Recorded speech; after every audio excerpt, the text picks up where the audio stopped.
Ok, buenas tardes a todos y a todas. Aquí, aquellos que no pudieron venir a esta clase, esto queda grabado en forma diferida. Hoy día vamos a iniciar un nuevo capítulo que está asociado a lo que es destilación, que es el último tema que vemos previo al certamen. Seguramente lo vamos a ver también en dos bloques, me refiero a dos clases, que vamos a dedicarnos a ver destilación y también empezar a atender también dudas y consultas con relación al trabajo, que hasta el minuto solamente un equipo se ha puesto en contacto conmigo para ver su nivel de avance, que es bueno. Sí, sería bueno que el resto también se entusiasmara y no lo dejara para último minuto, porque es un trabajo para hacerlo con tiempo, ¿vale? Eh, las personas que están con nota pendiente ya están disponibles, pero necesito conversar, igual que con el resto de, de los otros que ya entregué los certámenes, un par de cosas que no me quedaron claras. Entonces, a ver si previo al cierre de la clase se quedan aquellas personas, que son poquitas en todo caso, para poder ver eso en detalle con ellos. Vamos a terminar un poquito antes para ver esos casos pendientes. Ok, vamos a iniciar entonces con la clase de hoy que corresponde a la destilación. En la parte izquierda ustedes ven unas torres que seguramente los más observadores pueden haber visto en Concón, por ejemplo, los que han venido aquí a la zona, por el lado Concón, ahí está ENAP Refinerías. También en Santiago hay una que también es una refinería, pero no es de petróleo, pero hay una refinería también por ahí. Y se ven torres de este estilo. Estas torres tienen el objetivo justamente de separar el petróleo desde lo que son los componentes más pesaditos, que son los que salen por fondo, y los más livianos, que son los que salen por tope. Por tope tendríamos en la salida la gasolina, por ejemplo, de 93, 95, 97, y por fondo podemos tener ahí el asfalto. El asfalto es el que sale por fondo. El componente más pesado se utiliza como es materia prima para la producción de asfalto. Y los intermedios, que son aquellos que están dentro de los elementos menos livianos. El más livianito, el queroseno, por ejemplo, parafina, también está saliendo por tope. Combustible para aviones son los que aparecen por esa línea. ¿En qué consiste el proceso? Es un proceso en realidad bastante sencillo y lo que busca es separar, y ahí el concepto no es dividir. Si recuerdan cuando vimos balances de materia, hablábamos de los divisores que tenían la propiedad de que lo único que hacía ese equipo era dividir la corriente, y eso significaba que dividía en cuanto a flujos, pero la composición se mantenía, se mantenía también sus propiedades. Aquí ocurre algo distinto, porque entra una serie de componentes, por ejemplo, cuatro componentes por tope y por Profesor, fondo, ¿sí? disculpe, sigue en la primera lámina o Claro, portada. estoy Ah, hablando ya, solamente de estas torres que están a la izquierda, sí. perfecto, gracias. En estas torres, como comentaba, por fondo ingresan los componentes y por la parte superior se comienzan a separar. Y estaba diciendo que por aquí podrían entrar cuatro componentes, por arriba salen dos y por abajo salen los dos más pesados. Ese es más o menos lo que hace este proceso, principalmente. Aquí ahora sí ya avancé a una siguiente, en donde aquí aparece un proceso un poquito más largo. Las torres son las últimas, que son torres de destilación. Estas torres de destilación en general pueden trabajar a presión atmosférica, que se conoce como el topping 1, y presión subatmosférica, o a vacío, o bajo la presión atmosférica, y ahí podemos llamarle topping 2. Ambas generan el mismo efecto. Lo que ocurre es que cuando uno trabaja con una presión inferior a la presión atmosférica, puede lograr la separación más rápido. El proceso se acelera un poco más, un poco bastante en realidad. Pero ahí hay que ver el justo equilibrio entre hacer ese vacío, que no es sencillo. El vacío es necesario generarlo, y la generación de vacío y lleva de la mano también generación de energía, uso de energía para hacer vacío. Entonces hay que ver el beneficio que tiene de hacer vacío y el de no hacerlo. Por eso es que aquí se hizo sin vacío, la primera etapa, sin vacío. Eso significa que no se requirió de ninguna maquinaria, ningún equipo adicional para poder desarrollar el proceso de destilación. En cambio aquí sí se requirió hacer vacío, con una bomba de vacío, lo que por supuesto se traduce en un costo adicional al normal porque hay que cargar los costos del vacío, los costos del vacío. Pero también está por un lado la ganancia en la cantidad de energía que ahorro para poder lograr el punto de ebullición con el cual voy a separar. ¿Cómo se separa? ¿Cuál es el principio de separación? El principio de separación acá tiene que ver con eh, la energía térmica necesaria para poder calentar una solución y separarla de los más livianos por los más pesados. Eso es más o menos el sentido. Entonces, claro, cuando trabajo a vacío, requiero menos energía. No es ninguna novedad que aquellos que han tenido la oportunidad de viajar y subir a unos 3.000 metros, o los que trabajan en las mineras, por ejemplo, también lo pueden observar. Estamos hablando de altitud, la altura geográfica sobre los 3.000 metros ya uno dice que está con altura geográfica. En esa altura geográfica, ahí la presión a la cual está sometido el ser humano no es una atmósfera, es bastante menos que una atmósfera. Eh, puede llegar a ser 0,7 atm o puede ser 500 y algo eh, milímetros de mercurio, 580, por ahí 586. Bueno, eso significa que la temperatura de ebullición que va a tener, por ejemplo, el agua a esa altitud va a ser menor. Entonces, si es menor, voy a requerir menos calor para llegar a ese punto de ebullición. Luego, a alguien se le ocurrió entonces, bueno, si con menos presión necesito menos energía, entonces trabajemos con menos presión. El punto es que trabajar con menos presión, que significa trabajar a vacío, también lleva de la mano un costo adicional. O sea, el hacer vacío no es gratuito, no es free. Entonces, por eso hay que buscar el justo equilibrio entre hacer vacío, que cuesta, que no es gratis, con una bomba, y el no hacer vacío, que por supuesto costo cero, pero el no hacer vacío implica gastar más energía para llegar al mismo punto de ebullición. De ahí entonces que hay que aplicar ingeniería y buscar el justo equilibrio de cuánto vacío necesito, de tal manera que se produzca efectivamente un ahorro de energía para no gastar el exceso de energía para poder llegar a ese punto de ebullición. Pero insisto, es un trade-off. Hay que hacer ahí unos cálculos de tal manera que efectivamente se justifique hacer vacío. Por eso entonces que no se llega al vacío absoluto, se llega a vacíos de 5 milímetros, 10 milímetros de mercurio, porque después ya tampoco parece ser razonable aplicarlo porque se vuelve muy costoso y ya finalmente no es para nada conveniente aplicar vacío, porque finalmente quedamos igual que no teniendo vacío. Em, Aquí entonces en este diagrama podemos observar algunas etapas previas. Por ejemplo, en el caso del nafta, en el caso del petróleo, el petróleo no viene libre de sal. Hay que ocupar un proceso de desalinización, hay que quitarle la sal. Se pasa por un proceso previo para quitarle la sal y eso eh, se hace principalmente para proteger los equipos aguas arriba. Ese es el objetivo.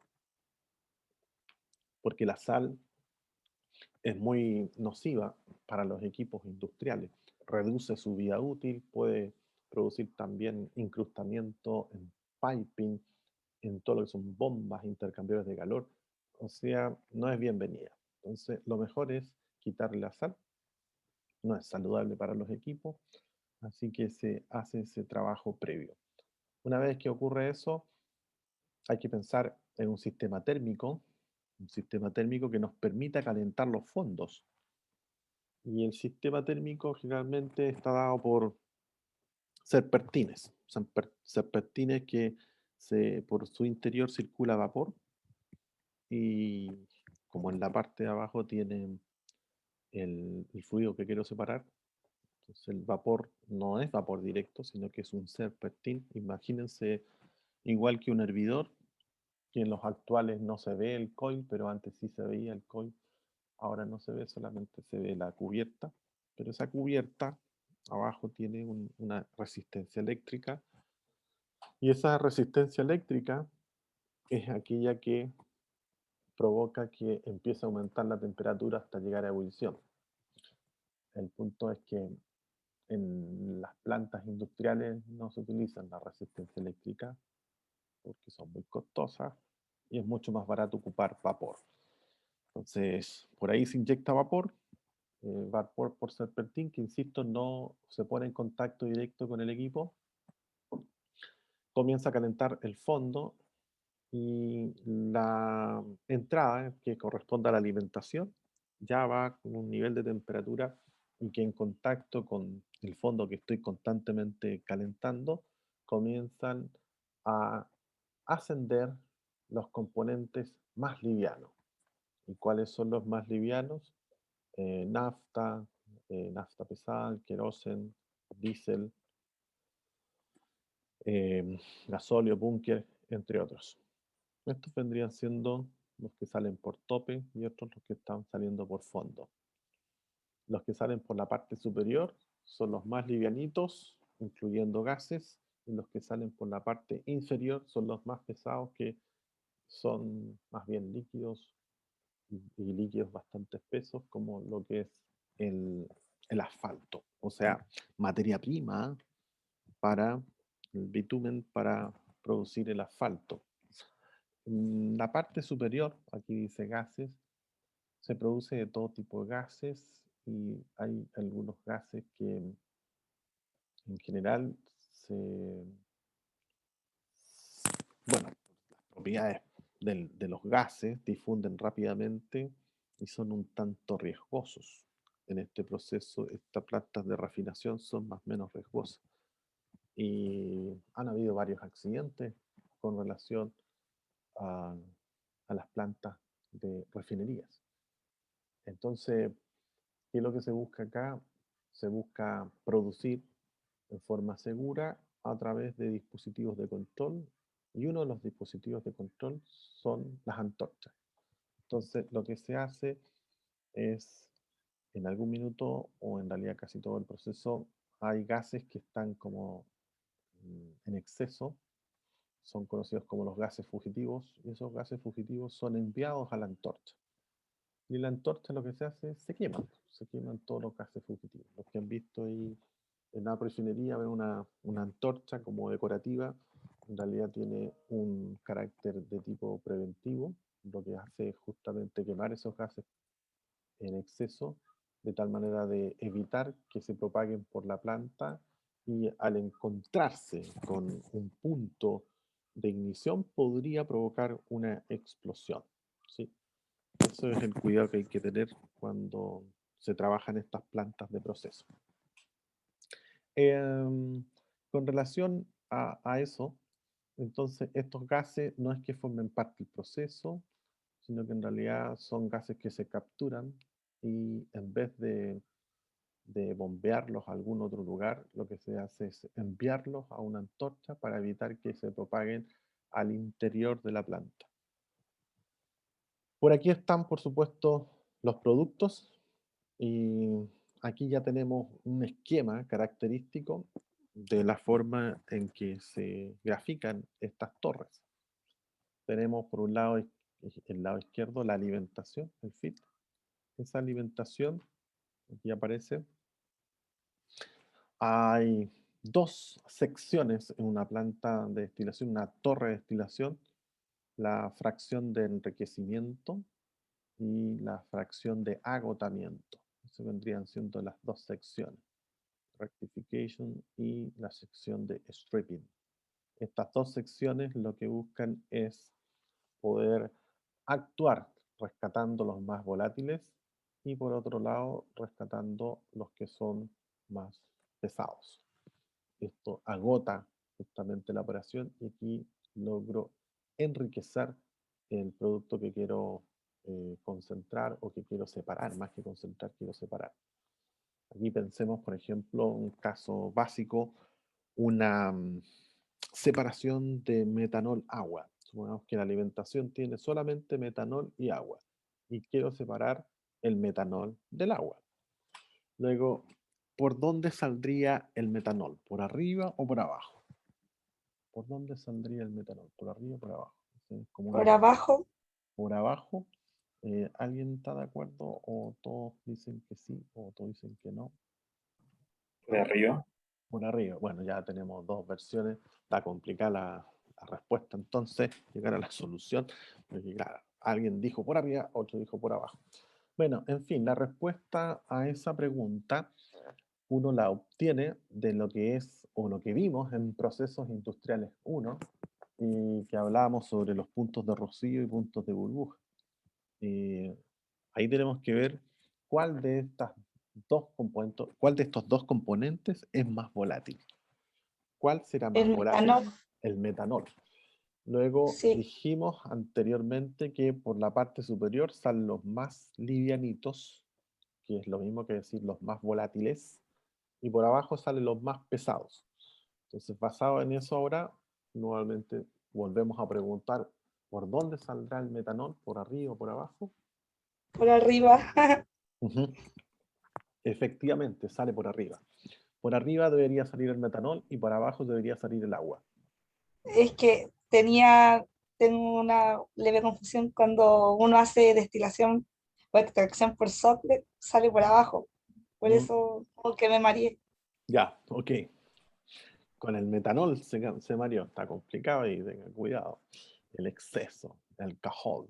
Bueno, aquí lo que se hace entonces, ingresa metanol y agua, sale por arriba el metanol y por abajo sale el agua. Este proceso no es eficiente, lo mismo que vemos en las reacciones químicas que hay porcentajes de conversión, acá también, pues no es que salga 100% de alcohol y 100% de agua, pero sí, por supuesto que sale a veces en cantidades trazas de agua, así que podemos decir que hay una buena separación. Y de ahí aparecen los porcentajes de destilado de alcohol. El destilado de alcohol es el que está saliendo por arriba y abajo prácticamente sale más agua que por la parte superior. Este proceso, entonces, la sección superior, que corresponde a la rectificación o enriquecimiento, es justamente aquella que se encarga a través del reflujo enriquecer la fracción que está saliendo por tope, que se conoce como el destilado.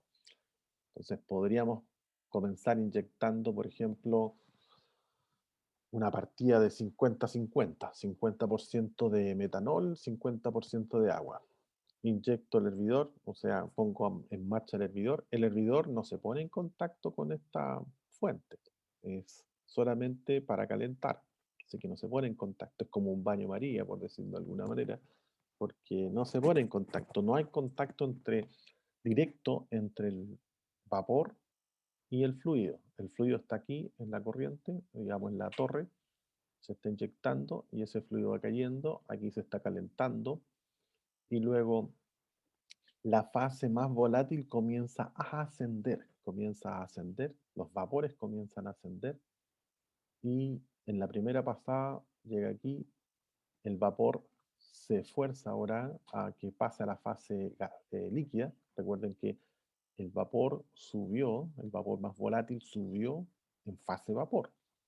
El condensador lo que hace es con un golpe frío capturarlo como gas. En vez de que se vaya como gas, lo captura como gas y lo transforma en líquido. Le hace un cambio de fase. Ese es el objetivo del condensador.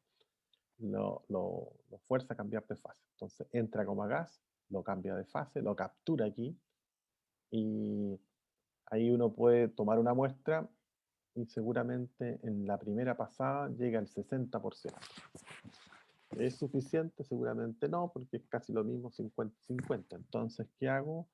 Reflujo. Por eso se llama enriquecimiento. Segunda pasada llega a 70%, tercera pasada 80%, y así sucesivamente hasta cuando llega al punto en donde justamente se quiere llevar. Y podría ser 90%, 80%, 85%, a depender de los requerimientos de proceso.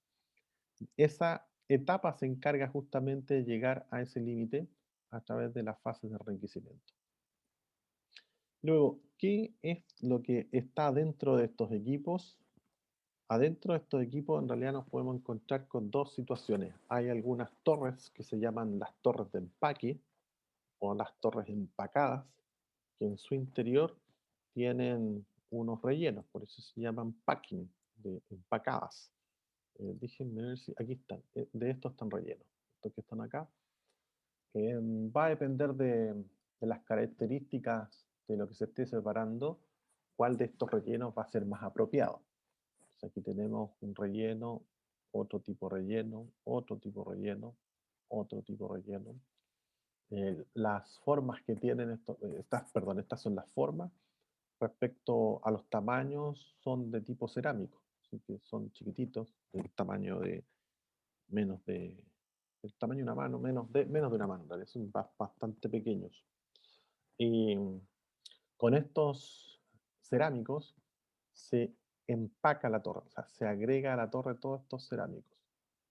No necesariamente son de cerámico, algunos que son de metales, otros son más bien de tipo como de carbón. Hay de distintos tipos de materiales. Pero con este tipo de materiales se agregan a la torre y se llena la torre completa de esos materiales. A esas torres se les conoce como torres de empacadas packing y trabajan por etapas, etapa 1, 2, 3, 4, 5, etc. Estas torres que están acá, las que vemos aquí, en realidad son torres de plato. Significa los platos que en vez de tener packing, tienen unos platos atravesados acá. Entonces, cuando comienza a ascender el vapor, se toca con un plato. El plato lo que hace es forzar que se ponga en contacto la fase vapor que va ascendiendo la fase vapor, con una fase líquida que está volviendo el reflujo.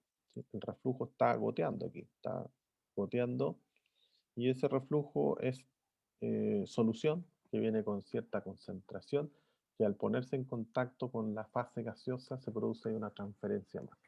Va cambiando digamos, en este caso el soluto se pasa a la fase líquida desde la gaseosa. Y de esa manera se va enriqueciendo el proceso, en este caso el producto en la parte superior del destilado. Entonces ahí tenemos los dos mecanismos. Uno, que es torre de packing, que se logra el efecto a través de packing, y la otra es que se logra a través de platos. Los cálculos que se hacen para estas torres están prácticamente ya, son tan mecánicos, son tan paso a paso y tan mecanizados que hay software justamente para hacer esos cálculos.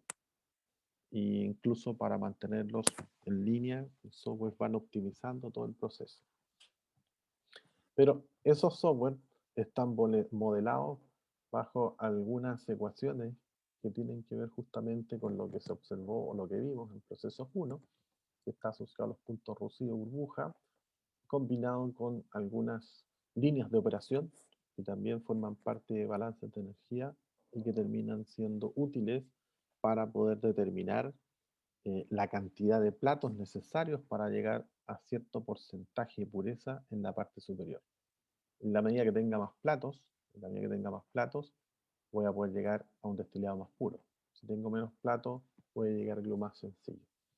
Tanto es así que incluso me puedo saltar los platos, o sea, yo caliento y envío directamente al tope, eso se llama una destilación simple, sin platos, me salto los platos, paso directo y es una destilación básica, sencilla y que la puedo ir repitiendo n veces. Entonces, en vez de repetirla n veces, mejor instalo platos.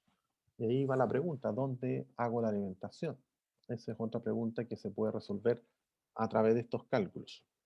Y la alimentación la puedo hacer por fondo, la puedo hacer en algún plato en particular y, y eso forma parte un poco de la optimización.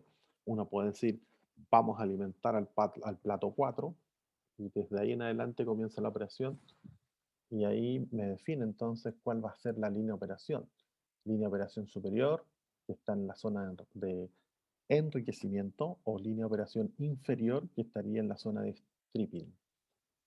Esas son dos líneas de operación que se pueden calcular. Y eso es justamente lo que nosotros vamos a buscar en estos ejercicios, poder determinar y calcular cuál va a ser la línea de rectificación y la línea de enriquecimiento, lo mismo, y la línea de stripping o de agotamiento. Estas dos líneas forman parte entonces del proceso de separación. Aquí insisto, el concepto se separa, no se divide, lo que, como decía, básicamente parte con metanol y agua. Por la parte superior salen los más livianos, metanol, y por la parte de abajo sale agua. Y ahí tendríamos lista la separación. Eh, También tenemos que considerar de qué manera vamos a ingresar, en qué fase podemos ingresar la alimentación. Y la fase puede ser fase líquida, que entremos todo líquido, o que entremos con una fase vapor y otra fase líquida. Podría ser una mezcla líquido-vapor.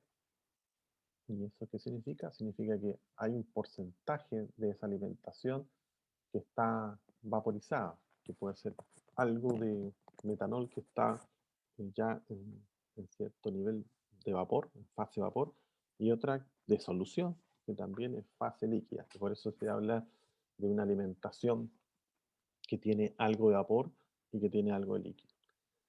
Tanto en el vapor como en el líquido vamos a tener una porción de metanol y agua, y en el líquido voy a tener una porción de metanol y agua. Lo que ocurre es que está flasheada la alimentación. ¿Qué significa eso? Que hay una porción de esa alimentación que va a estar en forma de vapor y hay otra que va a estar en forma de líquido. También podría ser el caso que inyectemos una alimentación solamente en fase gaseosa. Por ejemplo, la típica, los BTX, que sería benceno, tolueno, sileno, que son gases. Entonces hay que separarlos. Inyecto en fase gaseosa y logro la separación a través de lo mismo que estamos comentando recién.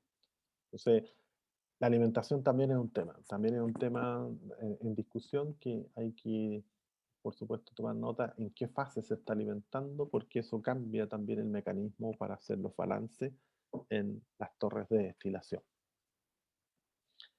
La destilación entonces, como conclusión o como colorario, como definición, se define como aquel proceso en el cual una mezcla, y ahí la que había adelantado, una mezcla líquida o vapor de dos o más especies, y claro, aquí es importante porque tienen que ser de dos o más, o sea, no puede entrar solamente agua y vapor de agua, o metano y vapor de metano, o metano líquido, no, pues tienen que ser benceno tolueno, metanol agua, benceno tolueno sileno, o cualquier mezcla que uno quiera separar. Entonces, porque el objetivo justamente es separar. Y se separa en fracciones de pureza deseada por la aplicación o remoción de calor. O sea, al inyectar calor o remover calor, quitándole calor también es posible hacerlo. Y ese es el principio básico con el que opera la destilación. Aquí vemos entonces, siguiente etapa, algo ya que nos ayuda a ir aterrizando esto y viendo más o menos hacia dónde vamos. En la parte derecha recordarán lo que vimos en Procesos Industriales 1, que corresponde a las ecuaciones de Antoine. Recordar de esa clase que los datos de Antoine son aquellos que se colectan como los que ahí aparecen y tienen que obligadamente conseguirse la ecuación que gobierna Antoine.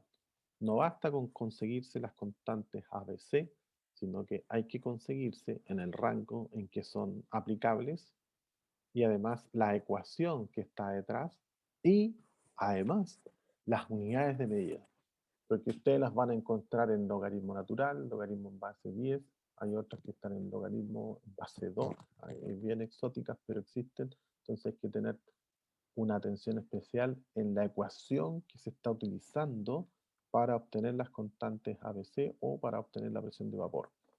La ecuación de Antoine relaciona la presión de vapor con la temperatura. ¿Cuál es su objetivo? Su objetivo principal es determinar, por ejemplo, a qué temperatura ebulle un compuesto en fase pura. Si pusiéramos, por ejemplo, la temperatura, ¿cuál es la temperatura de ebullición del agua a una presión de una atmósfera? ¿Cuánto debiese dar eso? ¿Cuánto debiera dar eso? ¿A cuánto ebulle el agua? 80.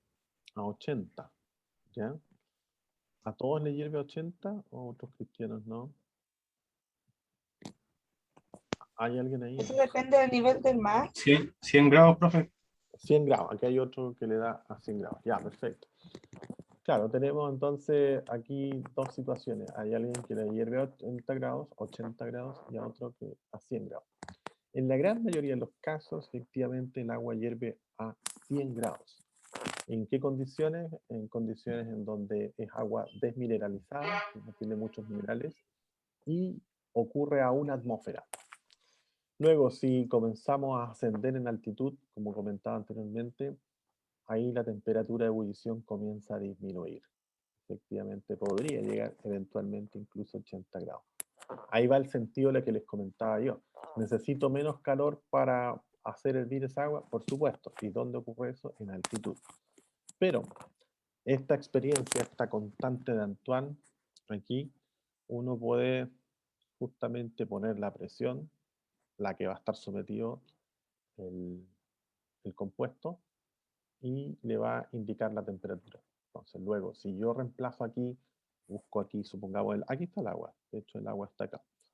Voy a ocupar la segunda, y el agua sería 79668811668.21 y 228. Con esos datos los incorporo en esta ecuación.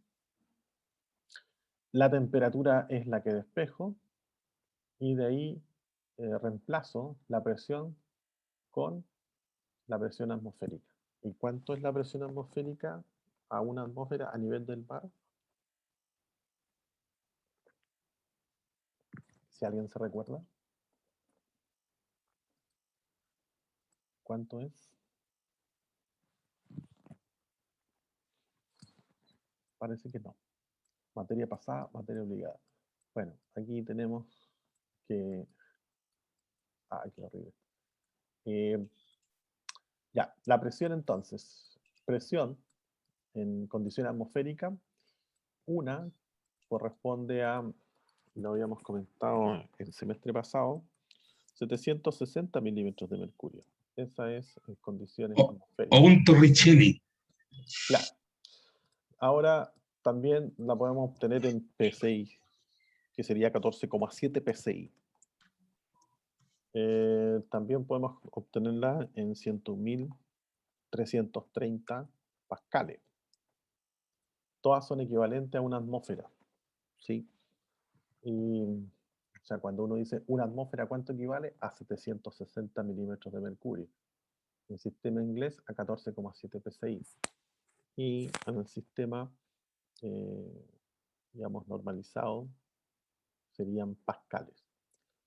Es bueno recordar que lo que es un PSI.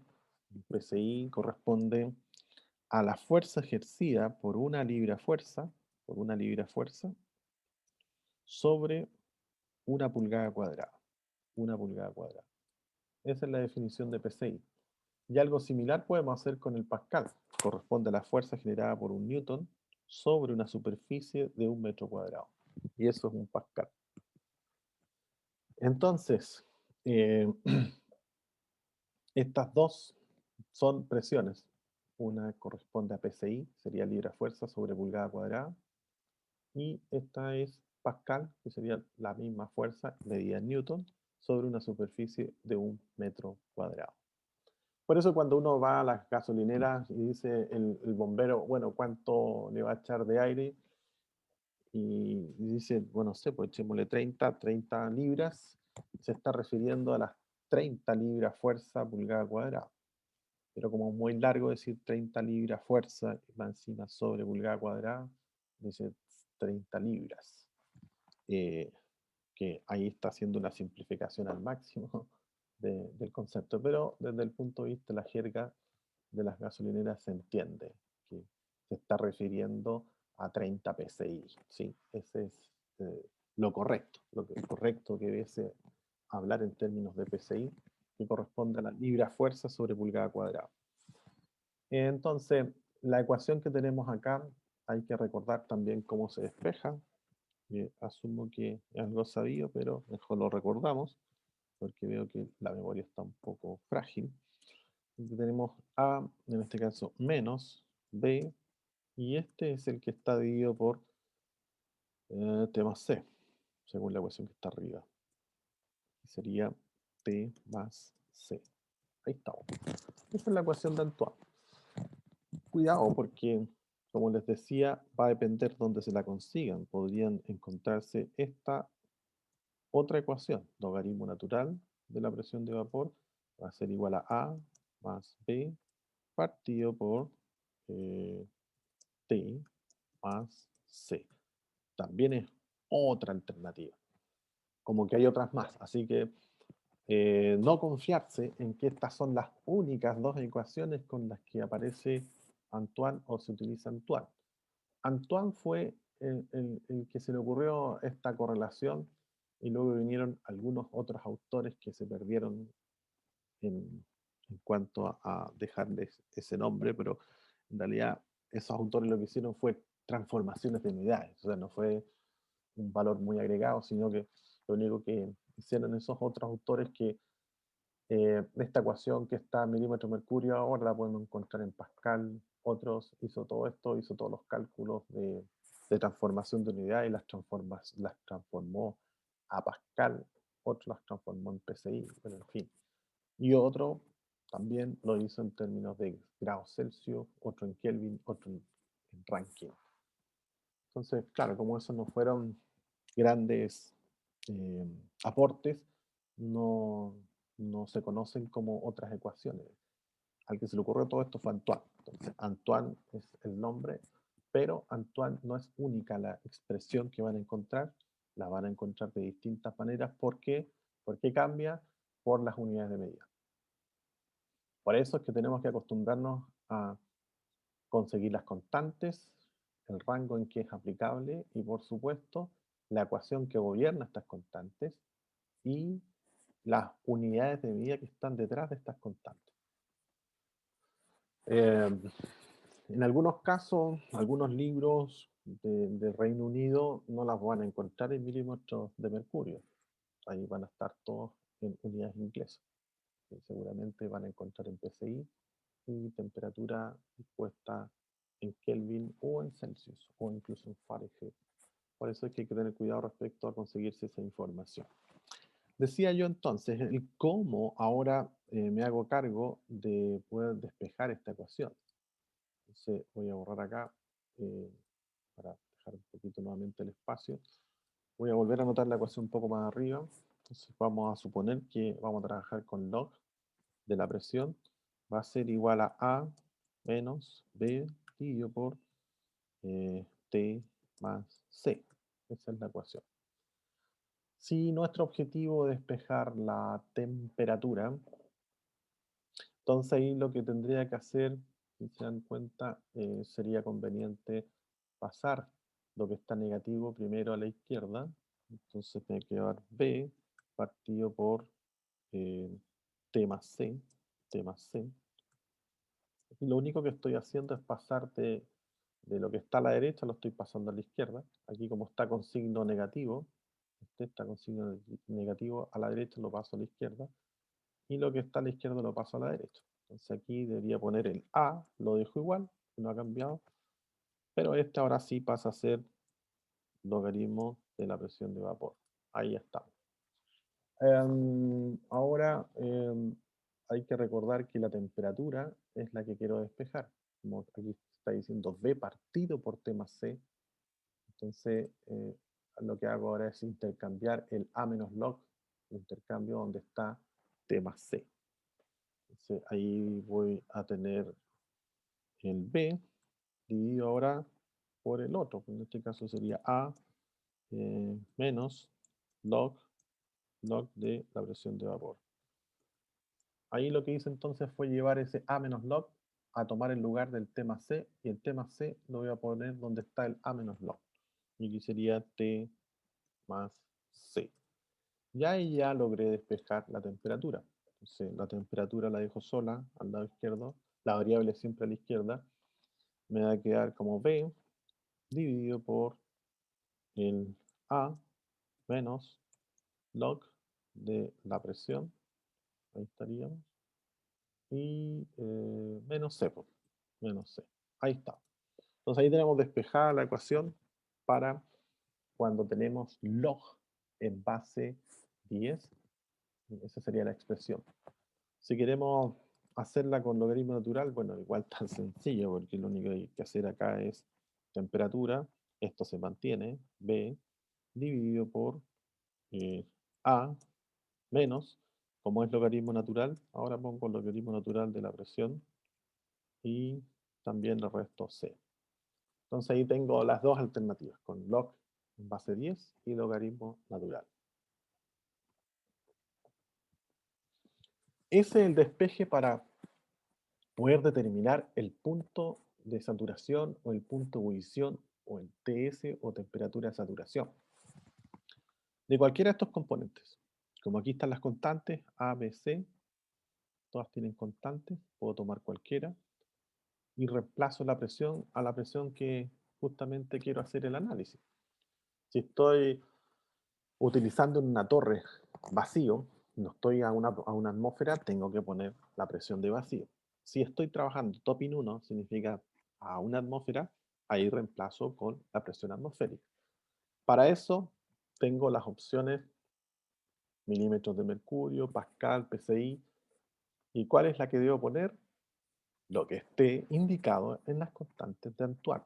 En este caso, miro la tabla y digo, esto está en milímetros de mercurio.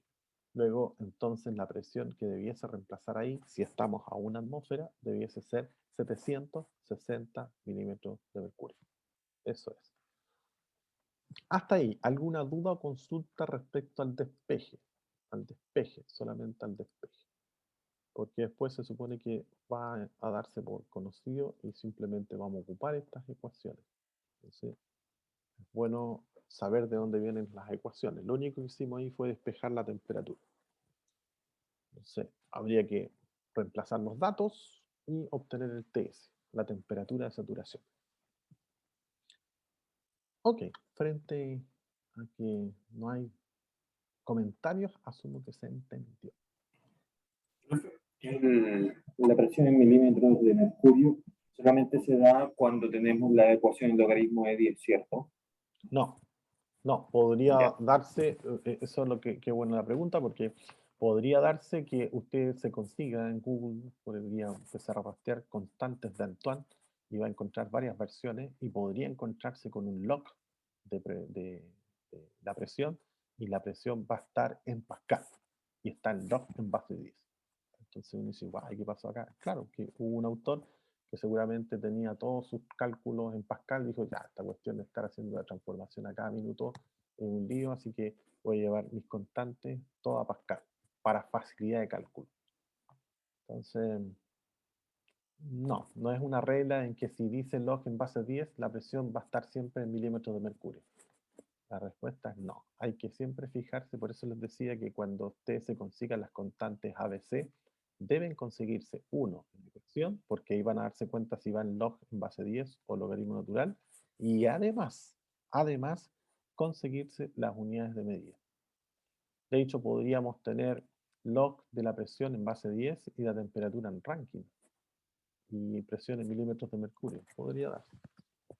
Así que no sacar esa conclusión que no estaría correcta con relación a que cuando es con log en base 10, la presión siempre va a ser milímetros de mercurio. Así que ahí la invitación es no aprendérselo de memoria, sino que saber buscar y en la pesquisa estar muy atento cuál es la ecuación que gobierna esas constantes y cuáles son las unidades de medida que tienen esas constantes.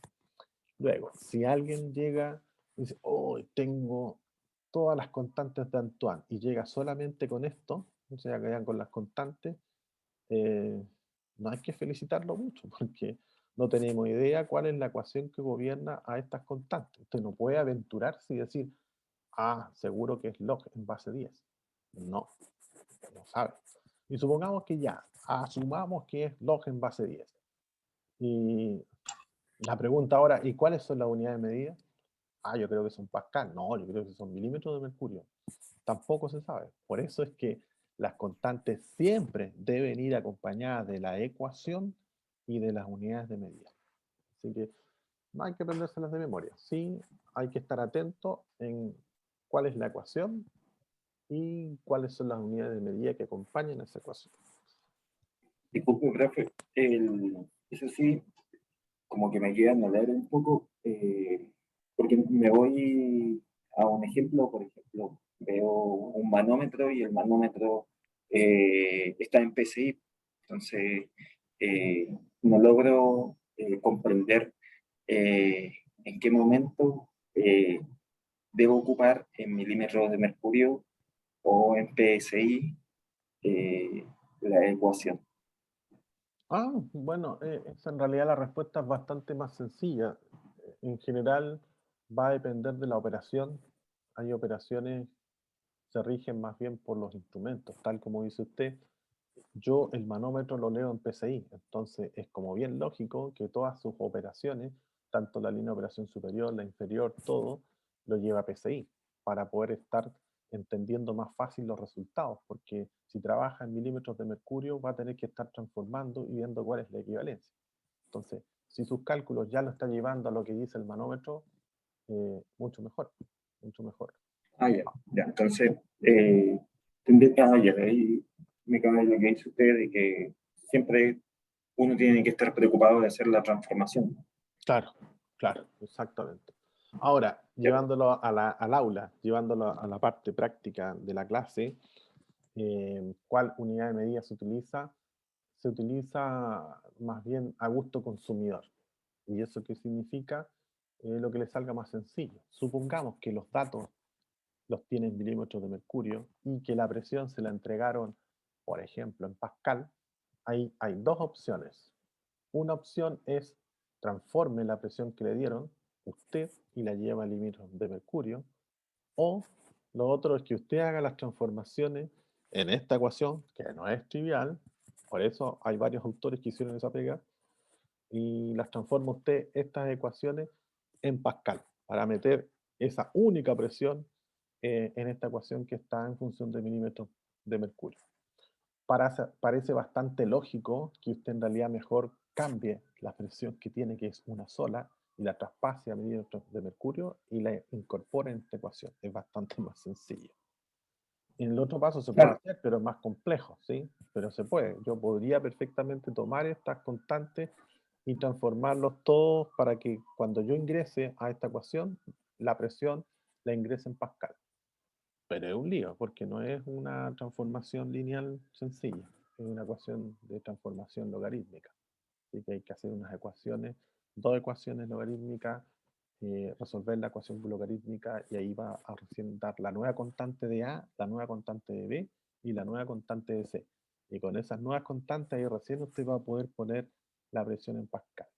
Entonces, es como hacer el camino largo, ¿sí? Lo mejor es transformar la presión y meterla en la que tienen los datos que usted se consigue. Esa es un poco la respuesta a cuál usar y cuál no usar. Ya, y Gracias, profe. lo último 2007. Sí, con esto termino.